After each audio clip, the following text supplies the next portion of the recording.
Hi friends, சுவையான டேஸ்ட்டான பீக்கங்காய் கூட்டு தான் செய்ய போகிறோம். வாங்க எப்படி செய்யலான்னு பார்க்கலாம். ஃபஸ்ட்டு ஒரு கடாய் வச்சுக்கோங்க. அதில் எண்ணெய் ஊற்றிக்கோங்க. எண்ணெய் சூடானோட்டி கடுகு, உளுந்தம்பருப்பு, கடலப்பருப்பு போட்டுக்கோங்க. அது நல்லா கடுகு நல்லா பொரிஞ்சு வந்ததுக்கப்புறமேட்டு ஒரே ஒரு பெரிய வெங்காயம் குட்டி குட்டியாக கட் பண்ணி போட்டுக்கோங்க. அது கூடவே கருவேப்பிலையும் போட்டுட்டு நல்லா வணக்கி விடுங்க. அதுக்கப்புறம் பார்த்திங்கன்னா ஒரே ஒரு குட்டி தக்காளி, அதையும் குட்டி குட்டியாக கட் பண்ணி அதையும் போட்டுக்கோங்க. போட்டுட்டு நல்லா வணக்கி விடுங்க. கூடவே உப்பு போட்டுக்கோங்க. உப்பு போட்டிங்கன்னா தக்காளி சீக்கிரமாக வெந்துடும். அதுக்கப்புறமேட்டு ஒரு பீக்கங்காவை எடுத்துகிட்டு தோல் சீவிட்டு குட்டி குட்டியாக கட் பண்ணி வச்சுருக்கிறேன், அதையும் போட்டுக்கோங்க. போட்டுட்டு நல்லா வணக்கி விடுங்க. வணக்கி விட்டுட்டு ஒரு தட்டை போட்டு மூடி வச்சுருங்க.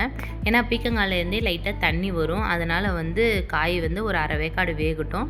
இப்போ தட்டை ஓப்பன் பண்ணிவிட்டு மஞ்சத்தூள், சாம்பார் தூள் போட்டுட்டு நல்லா ஒரு வணக்கிக்கோங்க. வணக்கி விட்டுட்டு நான் இப்போ பாசிப்பருப்பு ஒரு 1/2 ஹவருக்கு முன்னாடியே கழுவிட்டுட்டு ஊற வச்சுருந்தேன். அதையும் இது கூட போட்டுட்டு நல்லா வணக்கி விடுங்க. இந்த காயும் பாசிப்பருப்பும் சீக்கிரம் வேகணுன்னா நீங்கள் சுடு தண்ணி ஊற்றுனீங்கன்னா காயும் பாசிப்பருப்பும் சீக்கிரமாக வெந்துடும். இப்போ நான் சுடு தண்ணி ஊற்றிட்டு தேவையான அளவு தண்ணி ஊற்றிட்டு தட்டு போட்டு மூடி வச்சிட்டேன். இப்போ பார்த்தீங்கன்னா கிட்டத்தட்ட ஒரு அரை வேக்காடு வெந்துருச்சு. மறுபடியும் ஒரு வணக்கிட்டு மறுபடியும் தட்டு போட்டு மூடி வச்சுருவேன். ஏன்னா காய் சீக்கிரம் வெந்துடும், பருப்பு வேக லேட் ஆகும். அதனால் ஒரு 2 நிமிஷத்துக்கு ஒரு டைம் நம்ம மூடியை ஓப்பன் பண்ணிவிட்டு வணக்கி விட்டுட்டு மறுபடியும் மூடி வைக்கணும். அப்போ தான் காயும் அடி பிடிக்காது. இப்போ பார்த்திங்கன்னா காயும் வெந்துருச்சு, பாசிப்பருப்பும் வெந்துருச்சு.